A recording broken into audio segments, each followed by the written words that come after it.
Are you currently looking to buy a new home but have a home to sell? If this is you, you are not alone. In this video, I'm going to break down some do's, some don'ts, some steps, and some options on different ways to do it, as I'm talking to many clients doing it right this moment.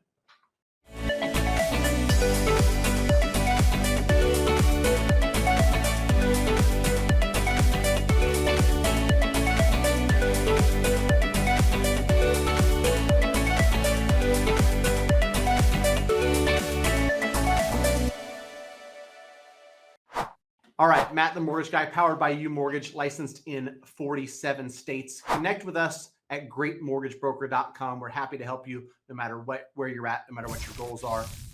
In today's video, I want to talk about something that keeps coming up over and over again, where we've got clients that are in their current home looking to buy a new home, and they don't know exactly how to do it. And trust me, in this market, it's very important that you have a game plan, you have the right professionals around you so that you do it correctly. Because if done incorrectly, I've seen some pretty wild horror stories. So I'm going to talk to you specifically about it, selling your current home and buying forward, but there's other options. You could keep your current home and buy forward. Buying forward just means that you're buying a new primary residence to move into. So first, I'm going to go through really quickly the bullet points, and then I'll go back and explain those in detail.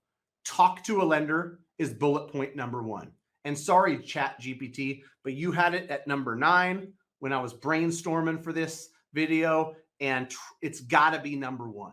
As a consumer, you've got to know your budget, what you can and can't afford. You got to know if it's even feasible to purchase forward. So talking to a lender, knowing your numbers, that is by far where you need to start. Talk to a lender, determine your financial situation, research the housing market, talk to a real estate agent, list your current home for sale, find the new home, make an offer, coordinate the timelines, complete the sale and purchase transaction. So those were a lot of bullet points. Those will be down below. Let me walk you through them and add a little context so that you fully understand it. Talking to a lender, number 1, and determining your financial situation, number 2, kind of work hand in hand. A great lender is going to be able to talk you through exactly what your goals are. We want to sell this house because it's a 2-bedroom. We've got our 3rd kid on the way. It's just really not enough house. We want to buy a 4-bedroom house. This is the price range we're looking at. Let's start to talk through how much you think you're going to net, how much that's going to allow you to put down on the new house, what those payments are going to be. Options within that as well. Maybe you don't take the full $180,000 that you're going to net from the sale. Maybe you use $100,000 of it to put down on the new house. The other $80,000 pays off a bunch of credit card debt that might have been eating up $1,500 a month in payments. So even though your mortgage payment is going up $1,200, if you're wiping away $1,500 in other debts, your total monthly family budget actually got better, right? Those are the things you want to talk through, you want to walk through with a trusted professional, a great mortgage broker. If it's us, greatmortgagebroker.com. Number 3 and number 4 somewhat tie together, because that's research the housing market and talk to and get a real estate agent. The real estate agent can help you with number 3, but you want to have an idea, and most people do, on where you're moving, what the price point is in that area, what things you're looking for, this school district, this size house, this many bathrooms, this size lot. These are all things, especially in today's market, that, people are moving for reasons, right? And you want to be able to talk to an agent who's going to help you, no matter what market is you're looking at, find what you're looking for. Number 5, list your current home for sale. And number 6, find your new home. Those also go together because there's a lot of different ways to do it. Generally speaking, buying your next home contingent on your current home selling is going to be tougher than if you were just a buyer who didn't have a home to sell. And I'll explain why. The seller understands, and their agent likely is going to explain it to them. Somebody who's a first-time home buyer putting 10% down, able to close in 30 days, is a little less risk than these folks want to buy our home and they're putting 20% down, but it is contingent upon, it depends upon the sale of their home. And the sale of your home, you might be like, we're going to get this number no matter what. But what happens if the people that are buying your house, something happens to them, right? Their loan falls through, something happens with the appraisal, someone loses the job, right? It's just more layers and it's more risk. So that is seen as a less strong offer.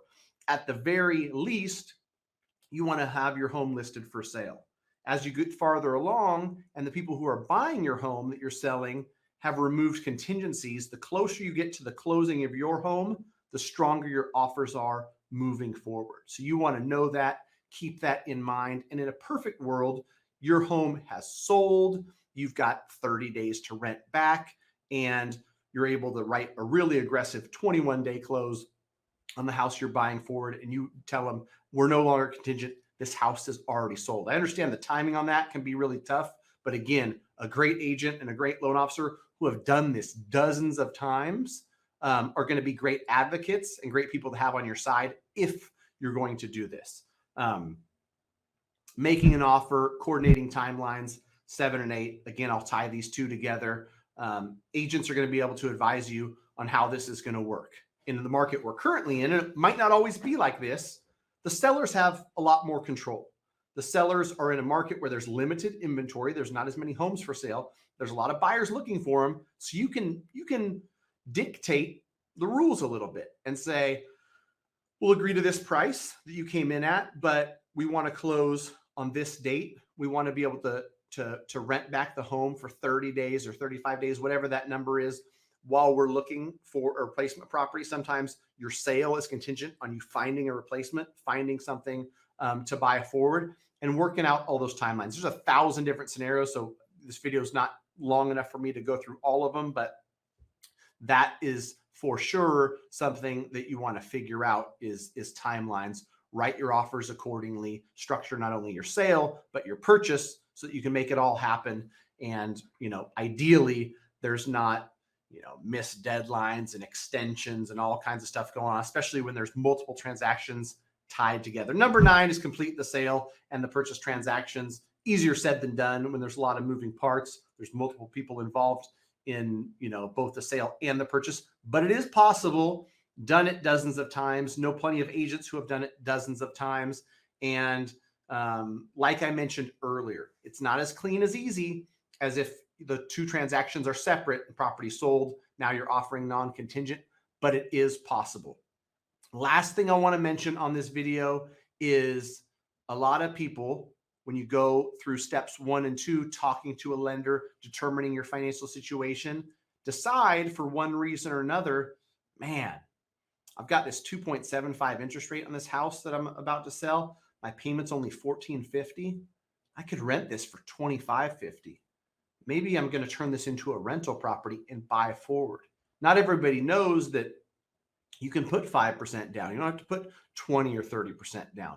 The only caveat to this approach is make sure that if it's a lesser down payment on the purchase forward, you can handle and are comfortable with that payment. That payment might be a little higher. You might think to yourself, I'm going to offset that with some cash flow from the property I'm moving out of, which is, something reasonable. And as a big fan of real estate, me and my family own real estate. I like that. I kept the current house that I was living in when I bought the new primary in 2017 and did exactly that. Put 5% down on the new primary, kept the old primary as a rental property. Doesn't work for everybody in all situations, but you can at least consider it. And you can look at both of the options. Do I sell and buy forward? Do I keep this home and turn it into a rental while I buy forward? There's a lot of stuff to consider with qualifying, using departing rents and all that stuff. Talk to a professional that can hold your hand through all of it, because buying and selling real estate has enough intricacy as it is. When you start doing it concurrent on one sale and a new purchase forward while this one's going on, it just, it can be overwhelming. But rest assured, there's professionals that have done it before. They're happy to help. If you want to connect with me and my team, greatmortgagebroker.com. If you're inside of California looking for a great agent referral, I know a ton of them. Just email us, team@mtmg.com. Let us know you're looking for an agent. Or you can go to homeandmoney.com/Matt. If you're outside of California, that will connect you with a great agent there. Thanks for watching. Hopefully this was helpful.